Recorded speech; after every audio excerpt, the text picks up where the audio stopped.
द्वैत की बात इसमें थी कि कई लोग सवाल पूछते हैं कि गुरु के शुक्राने भी अभी तक क्यों मान रहे हो। राजा जनक ने हाथ पैर जोड़ने भी छोड़ दिए थे और नमस्कार भी बोला कि किसको करूं। ये भी द्वैत हुआ। तो जो सवाल पूछते हैं क्या वो अपने निश्चय में नहीं है। राजा जनक से तो सब रीस करते हैं, परंतु राजा जनक है कौन। राजा जनक की नगरी को आग लगी तो कहा जिसकी जले वो पछताए। ऐसी स्थिति किसकी है जो सर्वनाश भी हो जाए तो भी मन नहीं चले। राजा जनक की राजाई में, रहने में, खाने में, भोगने की रीस नकल तो सब जल्दी कर सकते हैं, पर राजाई में भी वन की तरह रहना, इसमें ही दम चाहिए। फिर अपने लिए लिखा है, मैंने अद्वैत में द्वैत अपनी मनमर्जी से स्वीकार किया है। मतलब अद्वैत में द्वैत की यहाँ जो बात है वो गुरु के प्रति शुक्रानों की बात थी कि गुरु को भी हम जब दूसरा जानते हैं तो शुक्राना मानते हैं।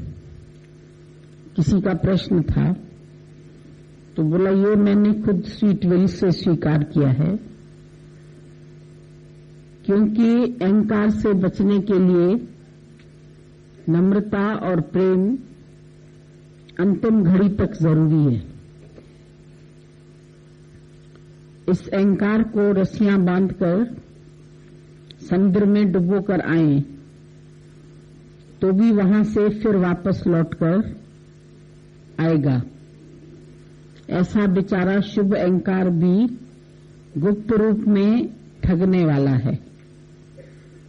शुभ अहंकार बदली होकर अशुद्ध अहंकार यानी जीव भाव का आ जाता है। अंदर में कोई डर नहीं है कि गिर न जाऊं, जो शुक्राने मानूं, परंतु स्वाभाविक अंदर से ही शुक्राने निकल रहे हैं। इसका मतलब ये नहीं है कि मेरे में द्वैत का वासा जमकर बैठा है या मैं जीव हूं। द्वैत रहते हुए भी मैं अद्वैत आत्मा में स्थित हूं। मेरे आगे आपका मिसाल काफी है। गुरु के लिए लिखा है, गीता भगवान के लिए, कि मेरे आगे आपका मिसाल काफी है, जो मुझे शुरू से लेकर अंत तक सावधान करता आ रहा है और हमेशा सावधान करता रहेगा कि पूर्ण निष्ठा की स्थिति में रहते हुए भी आपके जैसा प्रेम और इतनी नम्रता देखकर कोई नहीं कह सकता है कि यह अभी तक द्वैत में है। मैंने गुरु का लक्ष्य अच्छी तरह आजमाया है। इसमें कोई कमी नहीं हो सकती। जो जितनी महिमा के लायक है उसकी महिमा गाना योग्य यानी राइट है। जो गुरु के शुक्राने नहीं मानता उसका मुख जला हुआ है। जो गुरु के भी शुक्राने गाना द्वैत समझे तो उसका मुख जला हुआ है, क्योंकि जिस मुख नाम न उच्चरे तिस मुख तो कांपाए। जिसके मुख से नाम न उच्चरे, मतलब शुक्राने भी मुख से नहीं निकलते हैं, बोला तिस मुख तो कांपाए। गुरु नानक साहब की ये लाइन आती है कि उसके मुख पर थूक लगा दो, मतलब वो देखने योग्य भी नहीं है। जो इतनी सब मेहरबानियां गुरु की होती है हमारे ऊपर, और हम उसके शुक्राने गाने में भी ये सोचें कि ये द्वैत का कर्म हुआ। बाकी द्वैत के कर्म तो अभी छूटे भी नहीं हैं सभी के। जो भी जहां बैठा है वहां अगर उसको कोई बातें दुखी कर रही है, कोई समस्या लग रही है, कोई हालत लग रही है, कोई बातें लग रही है, तो उसका कारण तो द्वैत ही है। ये बात तो हर एक को समझ में आती है। और ज्ञान में आने के बाद हर व्यक्ति स्वयं का साक्षी है कि अभी उसने अपने अंदर के द्वैत को कितना गलाया है। एक लक्ष्य तो गुरु हमको बता देता है, साधना, कि हमारा वास्तविक लक्ष्य क्या है, कहां तक हमको पहुंचना है। जैसे कोई बच्चा है तो वो अपना लक्ष्य बना लेता है बचपन से ही कि मुझे डॉक्टर बनना है या इंजीनियर बनना है या मास्टर बनना है, स्टूडेंट बनना, जो भी बनना है, एक लक्ष्य तो ऊंचा वो अंदर से साध लेता है। पर उस तक पहुंचने में तो समय लगता ही है।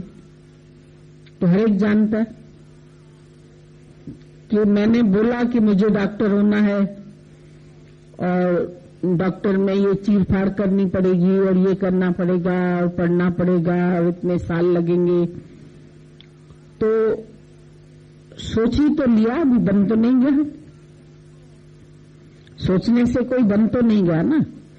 या स्कूल में एडमिशन मिल गया उसको, कॉलेज में एडमिशन मिल गया डॉक्टरी के, तो भी वो डॉक्टर साहब तो नहीं बन गया जब तक फुल्ली उसको डिग्री नहीं मिली। और डिग्री मिलने के बाद भी उससे केस बने या नहीं बने, कोई बीमार ठीक हुआ या नहीं हुआ, या उसको अपने में भी कॉन्फिडेंस पूरा आया कि मैं डॉक्टर हूं, सही तरह से इलाज कर सकता हूं, या नहीं आया।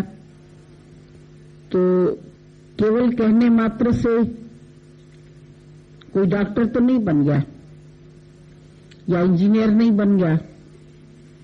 हर चीज के लिए समय लगता है। और जब भी कोई सत्संग में आता है तो हर व्यक्ति ये सोचता है कि आज ही हमारी ऐसी स्थिति बन जाए, या जैसे कोई दूसरे शहरों में सत्संग करते हैं तो लोग फिर वहां से भी कंपैरिजन करना शुरू करते हैं, इनकी स्थिति गुरु जैसी तो नहीं है। ठीक है, नहीं है या है, प्रयत्न में तो लगे पड़े हैं, पूरी तरह से द्वैत नष्ट नहीं हुआ है, ये बात सच है। तो इसका मतलब ये थोड़ी है कि वो ज्ञान के लायक नहीं है या वो नहीं कर सकता है। कम से कम वो चल तो पड़ा। विवेकानंद ने बोला कि जो चल पड़ा सो पहुंच गया। मतलब एक प्रयत्न तो उसने शुरू किया ना। अब उसके लिए भले ही उसको रास्ते में अड़चने आती हैं, कभी समस्याएं आती है, कभी पैसे की कमी होती है, कभी कॉलेज रोज नहीं जा पाता है, कभी कभी किसी का लक्ष्य आधे में भी रह जाता है, पूरा नहीं भी कर पाते हैं। जरूरी नहीं है कि जिसने जो उद्देश्य रखा वो वहां तक पहुंच ही गया, पर कम से कम पढ़ा लिखा तो है। इंटरमीडिएट पढ़ लिया, हाई स्कूल पढ़ लिया, तो कई और काम कर सकता है, चिट्ठी पढ़ सकता है, अपने बच्चों को ABCD सिखा सकता है, कोई ट्यूशन का काम कर सकता है, कहीं छोटे मोटे स्कूल में सर्विस कर सकता है, कोई और कोर्स सीखने के लिए भाई कम से कम हाई स्कूल पास हो या इंटर पास हो, इतना भी उसने कर लिया तो भी ठीक है। जहां तक भी जो पहुंच गया। जब रेस में बच्चे दौड़ते हैं, भले फर्स्ट एक आता है, लेकिन सबने दौड़ने का प्रयत्न तो किया। अब इसके लिए ये कहो कि फर्स्ट नहीं आ पाएंगे तो दौड़े ही नहीं। 10 लोग दौड़ रहे हैं, 20 लोग दौड़ रहे हैं, 25 लोग दौड़ रहे हैं, फर्स्ट कोई आया, कोई आज सेकंड आया, हो सकता है कल को वो फर्स्ट आ जाए, कल को उससे भी आगे निकल जाए। तो प्रयत्न में ढीले थोड़ी होना है। इसको बंद कर। जब हम प्रयत्न में जब ढीले हो जाते हैं तो वो हमारे से फिर गलत हो जाता है। ज्ञान में जब हम आगे बढ़ रहे हैं तो हमारा लक्ष्य तो वही है, पर उसमें अंदर से कमजोर होकर के हम आधे में खुद छोड़ दें, खुद माया में अट्रैक्ट हो जाएं, गिरावट की तरफ चले जाएं, गिरी हुई पॉइंट्स उठा लें, किसी को देखें ये नहीं पहुंच पाया तो हम भी ना पहुंचे। तो कोशिश तो तुमको परफेक्शन की करनी है। अब तुम कहां तक पहुंचते हो, ये सब तुम्हारी हिम्मत, तुम्हारा हौसला, तुम्हारी त्याग भावना, तुम्हारे सामने गुरु का आदर्श है। तुम कितना उसको जीवन में लगा सकते हो। और अगर ये लगे कि खाली कॉपी कर रहे हैं और अंदर हमारा मन चल रहा है, तो फिर वो नकल भी खाली मत करो, क्योंकि नकल से तो अकल आएगी नहीं। मन तुम्हारा नकल करने में बहुत होशियार होता है, और नकल क्या करते हैं, बाहर की कॉपी ज्यादा कर लेते हैं जल्दी से, अंदर की स्थिति तो अभी पूरी जान नहीं पाए, क्योंकि उसको जानने के लिए तो तुमको उतना ऊंचा होना पड़ेगा। एवड ऊंचा होए कोई पे सूचे को जाड़े सोई। पर बाकी बाहर की चीजों की कॉपी कर लेना, जैसे इसमें भी बोला भाई राजा जनक की तरह हम करते न करता, भुगते न भुगता, वो भी स्त्रियों के संग बैठा है, वो भी राज्य में बैठा है, उसके पास भी सुख पदार्थ सब है, तो हमारे पास भी है।